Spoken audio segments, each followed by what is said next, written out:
seperti janji Tia Channel di video yang sebelumnya, kalau kita akan membahas tentang syarat-syarat apa saja yang diperlukan kalau misalkan kalian ingin bekerja di sebuah kapal pesiar. So, jangan kemana-mana, tonton terus video ini sampai habis ya. Jadi kalian bisa tahu syarat-syarat apa saja sih yang kalian perlukan. Dan jangan lupa subscribe.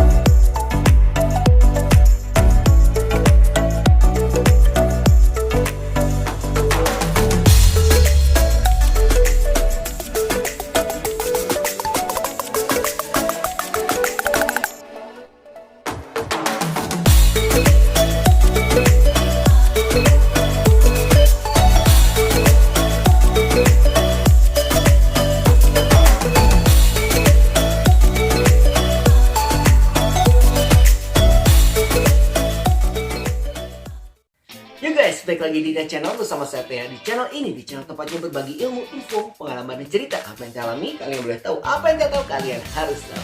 So guys, pada kesempatan kali ini kita akan membahas tentang syarat-syarat untuk bekerja di sebuah kapal pesiar.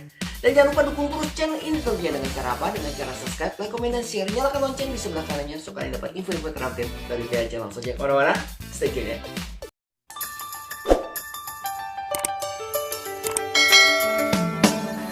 Senang rasanya berjumpa lagi dengan kalian guys. Seperti biasa, Tia Channel vlog, informasi, dan edukasi datang kembali menyapa kalian. Apa kabar kalian semua? Mudah-mudahan kalian dalam keadaan sehat walafiat, diberikan kekuatan, diberikan rezeki melimpah, dan diberikan kesehatan yang luar biasa oleh Yang Maha Kuasa tentunya. So guys, pada kesempatan kali ini kita akan membahas tentang syarat-syarat ketika kalian ingin bekerja di sebuah kapal pesiar. Nah, kali ini kita akan ambil spesifik dari satu departemen saja guys ya. Karena di kapal pesiar itu kan banyak sekali departemen ya, seperti departemen deck, departemen housekeeping, food and beverage service, jadi dan departemen yang lain ya kan di hotel itu banyak sekali ya. Kita akan ambil dari food and beverage-nya saja ya. Lebih spesifik lagi di food and beverage service. Jadi ini untuk di restoran ya.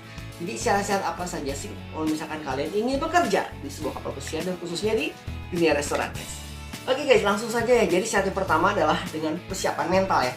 Kalian harus punya mental yang tangguh ya. Mental yang tangguh karena apa? Di sini diperlukan mental yang tangguh karena apa guys? Karena ketika kalian bekerja di kapal pesiar itu guys, itu akan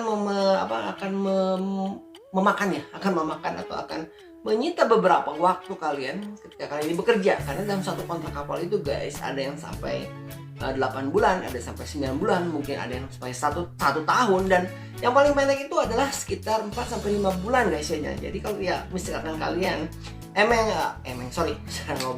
kalau misalkan kalian mau bercita-cita untuk bekerja di kapal pesiar, kalian harus siapkan mental kalian ya, memiliki mental yang tangguh karena akan kalian akan berada di beberapa waktu yang lama terpisah dengan keluarga kalian. Buat kalian yang sudah menikah tentu akan berpisah dengan istri dan anak, atau buat kalian yang belum menikah, kalian akan meninggalkan orang tua kalian guys. Dan di sini kalian harus memiliki mental yang tangguh karena dari beberapa pengalaman ada yang baru join gitu, baru 1 bulan di kapal, kemudian dia merengek-rengek pulang guys. Nah, jadi yang seperti itu, jadi mental yang tangguh yang harus kalian persiapkan untuk kalian bekerja di kapal pesiar, karena ini membutuhkan jangka waktu yang lama ya ketika kalian menandatangani kontrak kerja kalian.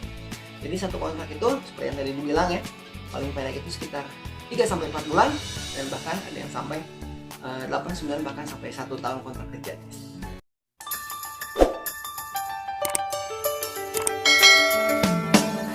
Lagi sudah yang pertama ya, modal yang pertama adalah modal mental ya, mental kalian ya. Kemudian yang kedua adalah modal dalam segi skill atau dalam segi pengetahuan ya.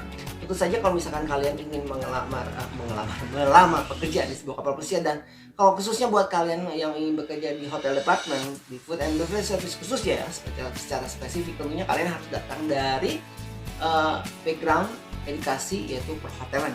Nah di sini kalau mungkin zaman dulu masih bisa sekitar diploma 1 ya, 1 tahun diploma 1 tahun untuk background perhotelan, tapi sekarang sepertinya sih D3 ya, jadi diploma 3 tahun untuk background perhotelan kalau misalkan kalian ingin masuk ke dunia food and beverage ya. Nah, kemudian kalau untuk yang lain-lain juga sama sih, D3 ya kalau nggak salah buat departemen yang lain juga ya. Kemudian kalian juga harus punya skill bahasa ya. bahasa itu ya tentunya bahasa Inggris, karena ini kan di dunia internasional, jadi kalian harus bisa berbahasa Inggris tentunya guys. Dan bahasa Inggris ini juga kan membutuhkan sertifikasi ya. Jadi kalau misalkan kalian memang sudah bisa berbahasa Inggris, tapi kalau misalkan belum punya sertifikatnya, mungkin kalian bisa ambil kursus-kursus. Kalau misalkan kalian tidak punya sertifikat yang resmi dari lembaga pendidikan seperti universitas gitu ya, kalian bisa ambil dari tempat-tempat kursus guys ya. Nah, selain dari bahasa Inggris juga, kalau misalkan kalian bisa speak another language ya, jadi berbahasa yang lain gitu, itu akan give you more value on you gitu. Jadi kalau misalkan kalian bisa berbahasa yang lain, itu akan memberikan nilai yang lebih ya, nilai plus gitu buat kalian tentunya ya. Jadi sekalian modal yang kedua adalah modal skill ya, dimana skill ini berhubungan juga dengan pantauan kalian, bahwa kalian harus lulusan dari perhotelan dan mungkin minimal harus ada pengalaman kerja ya, seperti job training gitu ya di hotel sekitar 1 tahunan lah ya, minimal 1 tahunan. Kalau misalkan kalian punya pengalaman yang lebih lagi, punya ya pengalaman kerja di hotel yang lain-lain, atau pengalaman kerja di kapal pesiar mungkin bahkan ya, itu jauh lebih baik lagi ya. Jadi tadi modal yang pertama modal pertama adalah mental yang tangguh, yang kedua adalah skill dan pengetahuan kalian.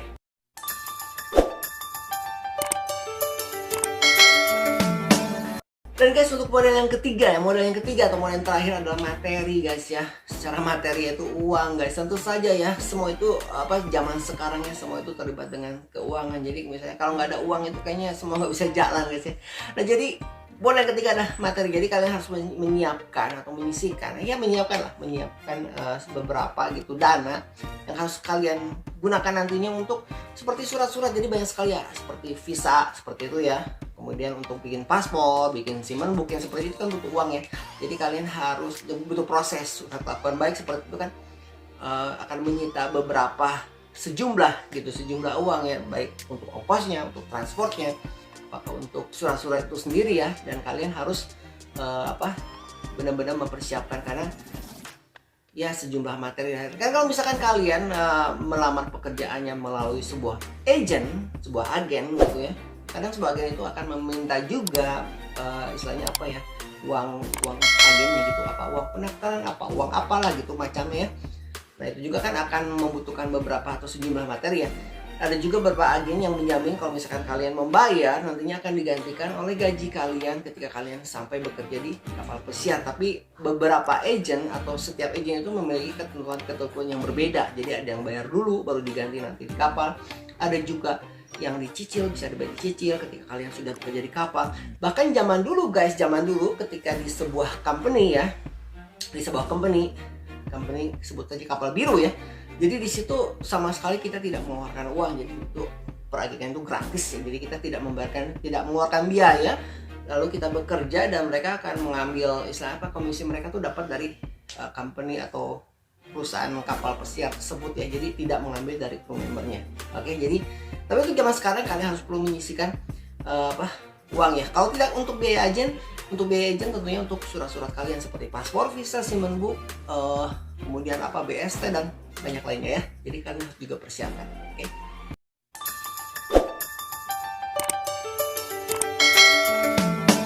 So guys, itu tadi 3 modal awal yang perlu kalian siapkan ya. Yang pertama tadi mental yang tangguh, kedua adalah skill dan pengetahuan kalian, dan ketiga adalah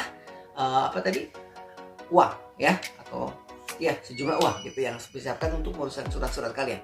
Oke guys, jadi itulah video kita singkat kali ini ya, video singkat kita kali ini tentang cara-cara apa sih yang diperlukan ketika kalian ingin melamar sebuah pekerjaan di kapal pesiar. Mungkin guys nanti di video selanjutnya, mungkin entah kapan ya, nanti kita bikin video lagi tentang realnya tentang keadaan di kapal pesiar seperti apa yang nanti kita akan bikin lah di video selanjutnya guys. So guys, terima kasih sudah menonton video ini dari awal hingga akhirnya. Mudah-mudahan ini bisa menjadi wawasan buat kalian, bisa menjadi pengetahuan buat kalian, dan juga bisa menjadi inspirasi dan juga motivasi buat kalian yang ingin bekerja di kapal pesiar ya.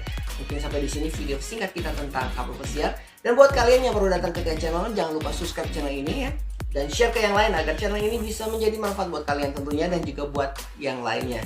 Dan jangan lupa channel vlog, informasi dan edukasi yang selalu memberikan vlog-vlog yang menarik, informasi-informasi yang sangat sangat berguna ya, dan juga edukasi yang bermanfaat buat kalian tentunya. Dan juga jangan lupa guys, kalau TH Channel juga punya komunitas ya di Facebook dan di Telegram, komunitas YouTuber TH Channel di Telegram dan komunitas YouTuber TH Channel Pemula di Facebook. Jadi kalau misalkan kalian mau gabung, linknya ada di kolom deskripsi ya. Oke guys, terima kasih sudah menonton. Sekali lagi kita ketemu lagi di video berikutnya. Jangan lupa dukung terus channel untuk perkembangannya dengan cara apa? Dengan cara subscribe, like, komen, dan share. Nyalakan lonceng di sebelah kanannya supaya dapat info-info terupdate dari TH Channel. Kita ketemu lagi di video berikutnya guys. See you next time. Bye bye.